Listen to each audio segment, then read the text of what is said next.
Perfect. All right. Thumbs up if you guys can see my presentation. Yeah, awesome. All right, great. All right, so like I said, we're going to talk about animation today. We'll probably work on this project this week and next week all the way through Christmas break. I think it'll be something that will probably take, it'll probably take us a little bit of time. Animation can be a little bit labor intensive and time consuming, but it can be really fun, all right? So we have, we've got 4 days in class next week, and then we have the 5 days the week after Christmas break, and I suspect that's about how much time it's going to take us to do this project, okay? So let's get into it and talk about it a little bit. All right. So first, how does animation even work, okay? Well, animation is actually based on an optical illusion. A lot of you guys probably don't realize it, but when you're watching a movie or watching TV shows or even cartoons, it's an illusion called persistence of vision. So this is a little 40-second video that's going to explain it to you guys. Motion pictures are based on an optical illusion. Actually, let me make sure it's sharing my sound with you guys. You guys can hear it okay? Yeah. All right, cool. Just another case where seeing is believing. To understand how we see, let's turn the tables on the human eye and look at it instead of through it. The light reflected by any object we look at passes through the lens of the eye and is focused upside down on the sensitive surface called the retina. This retina passes the impression on to the optic nerve, which sends it to the brain, and we see it right side up. The reflection will stay on the retina as long as the object is in view. When we look away or take the object away, the images disappear. But notice that the image in the brain does not disappear immediately. It fades a fraction of a second after the object is removed. This slow fading is called persistence of vision. So that's the persistence of vision. Motion picture. So basically the way that that works, guys, is your brain will linger on an image for a couple beats after you see it. And so if you replace that image with another image before your brain forgets about it, it thinks that there's a continuity going on. It thinks that you're seeing consistent graphics. So that's the way animation works. You draw a frame, and then you replace it with another frame before your brain forgets about the one before it, all right? It's actually really neat. We're gonna try it out. We're gonna build something today in class. I'm gonna do it right here live with you guys. It's called a thaumatrope. A thaumatrope it's a Greek term. It means wonder turner. And it's like one of the oldest forms of animation in the world. It was a really, really popular game in the 1800s. So there's a cool video here. You can watch it later. I'm gonna post this to our thing, but I wanted to show you guys how to do this live. So let me go ahead. I'm gonna turn on my Elmo projector. I'm gonna switch my share to my projector. Can you guys all see this sketchbook here? Thumbs up if you can. Yeah, cool. That was for third hour. Just gonna give us a blank background to work with. All right, so the way a thaumatrope works is you take two images, and we're gonna show you guys how persistence of vision works, like how it blends together. So if you look here, I've got a fishbowl, a drawing of a fishbowl, okay? On this side, but on this side I have a drawing of a fish, right? Can you guys see that? So the way persistence of vision works, I'm gonna show you guys. These are clearly two separate drawings. It's kind of like a little magic trick almost. But when I spin them together fast enough, see how your brain sees them as one image? It works really well on a camera because the frame rate on a camera isn't quite as high as the frame rate of your eye. So see, it puts the fish in the fishbowl. I made another one. That's like a really common one. If you look at examples online, you'll always see the fish one or like bird in a bird cage. So I thought I'd take the fish a step further. So you got the swimmer and the shark from Jaws. And so when you spin it, it goes together and it becomes one image. So that's the way a thaumatrope works. I'm going to teach you guys how to make it. And then I decided if we had a longer time, if this was a block class, we'd probably do it during class. But since it's just a skinny, I think what I'll do is this. If you guys want to make one of these and show it to the class next week at any point during our Zooms next week while we're working on our sketchbook or our flip books, I will give you 5 pages off your flip book. So what you need is simple. You just need a piece of paper. This is cardstock, so it's a little thicker, but just regular note card paper works very well. You could either use 2 rubber bands. That's all I'm going to use today. But if you don't have rubber bands, you could use just a piece of tape and you could use like a pencil, and you can just tape your thaumatrope onto a pencil. So like this is a dragon one I made, and see, it's just taped to a stick. And when we spin it, the dragon breathes fire, right? So back and forth. So why don't we do one real quick together, and then we'll move on to the next thing. So I'm going to let you guys get involved a little bit. I'm going to draw a wizard. Yeah, I'm going to do a wizard. So I'll give him like a little wizard beard or whatever. We'll give him some eyes. And you guys can have fun with this. They work really well if you color them. Give him like a wizard hat.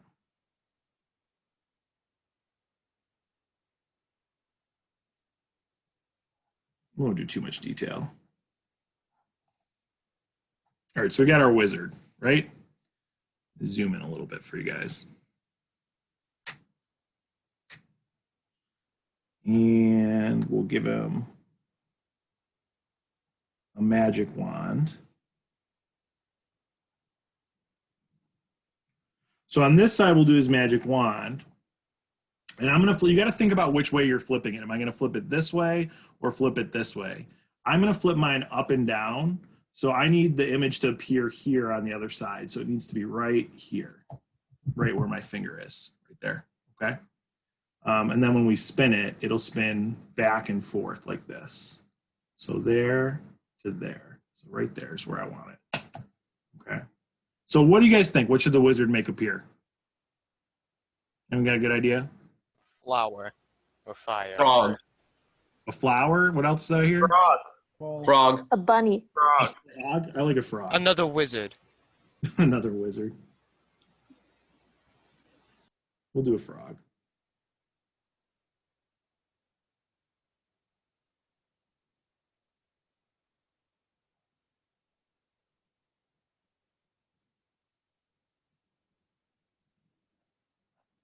All right, so the way this works here, we'll do like little, have appeared. All you need to do is you take your paper and you want to punch 2 holes in it. So I'm going to do one on each side. If you don't have a hole punch, that's okay. You can use, you can just use a push pin, or you can use your pencil and just push your pencil through, especially if you have thinner paper. This is just pretty thick paper. Okay. And then you just loop in a rubber band on each side, or you can use string or whatever you feel like, really. I think rubber bands work really well because you can just do that. You don't even have to tie them. If I'm ever off my screen and you guys can't see, let me know.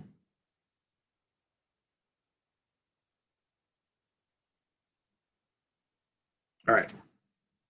So I've got my 2 sides. Let's see if it works. So when we spin it, I got it upside down. I got to flip it this way.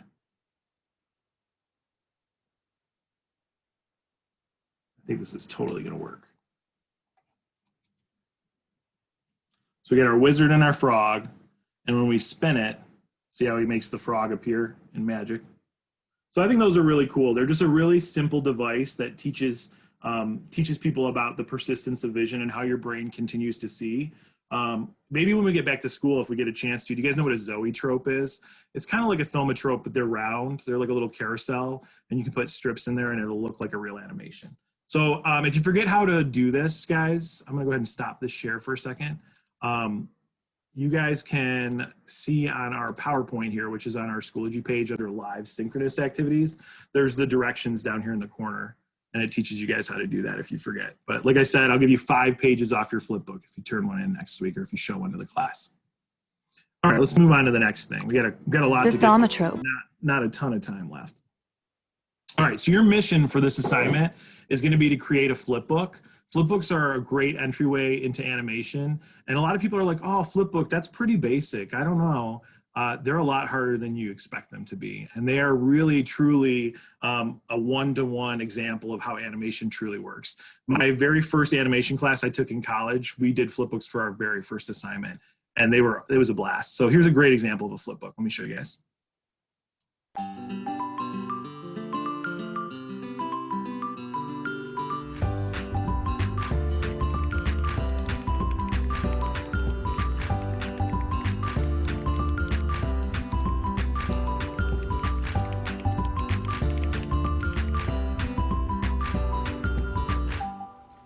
That's Grumpy Cloud.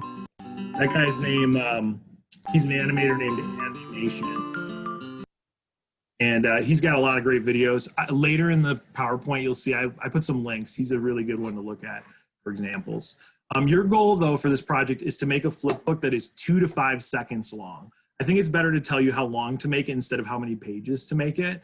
But you might be wondering, well, Mr. Donoghue, how long is 2 to 5 seconds? What does that mean? How many frames do I need for that? Well, does anybody know how many frames it is when you watch a movie or TV? Isn't like Brent? current animation like 60, but back then it was like 24? Sort of. We'll talk about that in a second. But Brendan, what did you say? 20, 30, or 60. Okay, frames per yeah. second. So basically, Or 24, I mean. yeah. So film strips are usually 24 frames a second. So if you like go to the movie theater and see a traditional movie on the screen, you're seeing 24 still images every second of film that goes by. Digital video that we see like online or like computer animation and stuff like that, a lot of that video is 30 frames per second. What you're talking about with the 60 frames per second, do any of you guys have like a crazy high definition TV where things look almost like too real sometimes? When those first came out, everyone was like, why do all my movies look like soap operas? Because it looks like you're present with them. It's because those TVs have a setting where you can look at things 60 to 80 frames per second. And so you're seeing without any delay. And so it feels like you're physically in a room with those things. So that's why those frame rates work like that. Luckily for flip books, you guys don't need to be that detailed. I find that a good flip book is about 2 to 5 seconds. So that to do that, you need about 8 to 15 pages per second.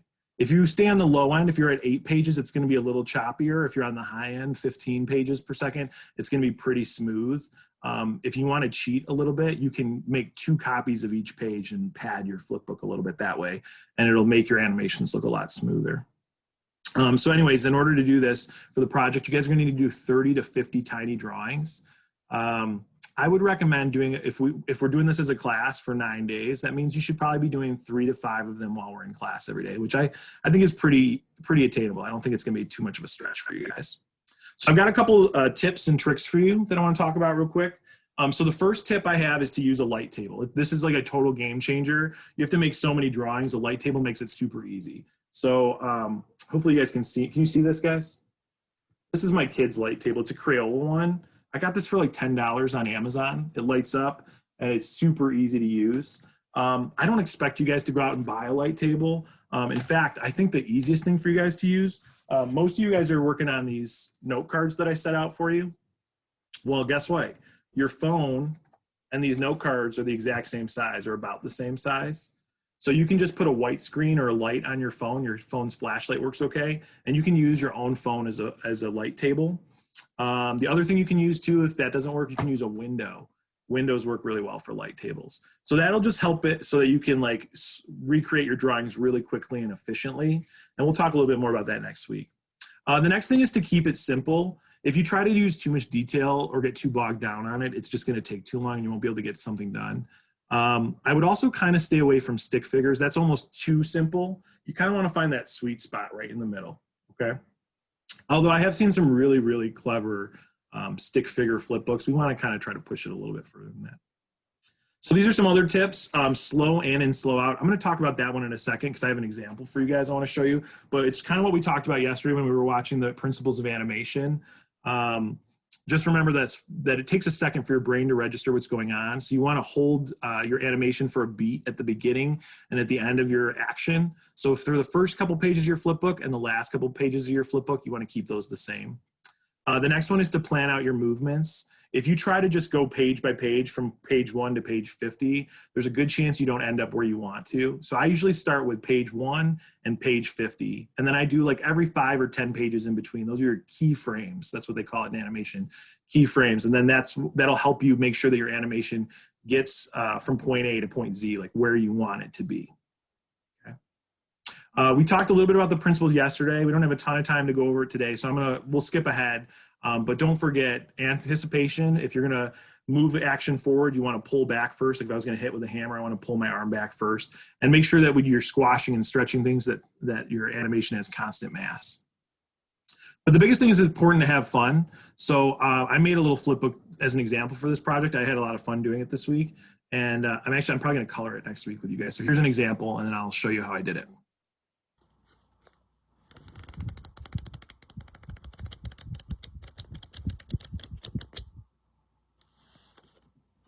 So yeah, that was my Jurassic Park flip book, since you guys all know I love Jurassic Park.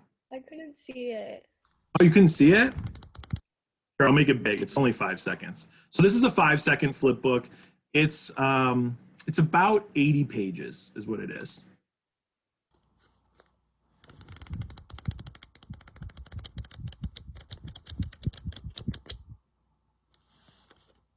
And I'll show you next week. I use YouTube as a reference for that.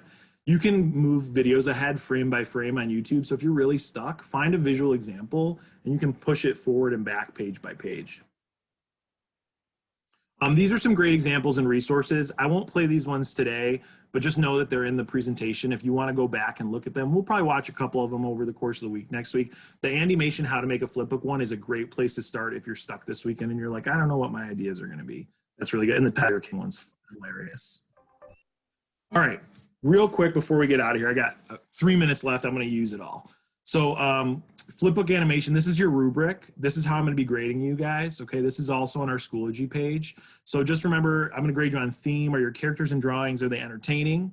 I'm going to grade you on construction of the flipbook. Did you use all 30 to 50 pages? Did it last 2 to 5 seconds at a normal frame rate? Okay, those are things that are going to be really important. Does the animation work? How's the presentation? Did you use a cover? And then were you invested? Did you use your time well? Oh, I took you to the actual rubric. I put the link to the rubric there. So last thing is get to work, but I want to tell you about 2 other things real quick before we do that. I'm going to share my screen one more time and show you my flipbook. Actually, I got to open up my camera, and then we'll be done for the day. So here's my flipbook. Let me share it. All right. Can you guys see this flipbook? So 2 big things to remember. 1, you're only going to use this half of the page. That's really important to remember. A lot of people think because you do the cover of the full page, you'll be wasting so much time doing drawings if you don't just use half the page. Because when you flip, you're not going to see the other half anyways. So keep it to this half of the note card. So that should be a relief to you guys. I mean, I'm serious. They're really tiny drawings. And then the other thing I didn't put in the presentation that's really important, at some point, you're going to need to take these and put them out of order or use different examples. So if you look in the top corner, I numbered all my sequences. All right. So I would, as you're working in the far corner, I would number your flipbook pages. So if you ever drop your flipbook or something like that, you guys can put it back together again. Okay. And then with the 1 minute I have left, I'm going to leave you guys. If you have to go, you can go. But with the 1 minute I have left, I want to show you guys one of my favorite flipbooks. And since we're getting close to Christmas, I actually put it in our classroom. So I'm going to share my last screen. If you guys ever watch, this is a Home Alone flipbook that I love.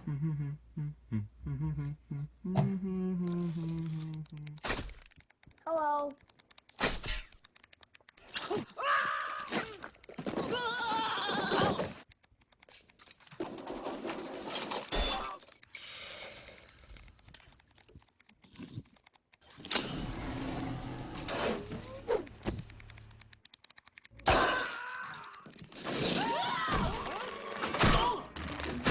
That's my goal too.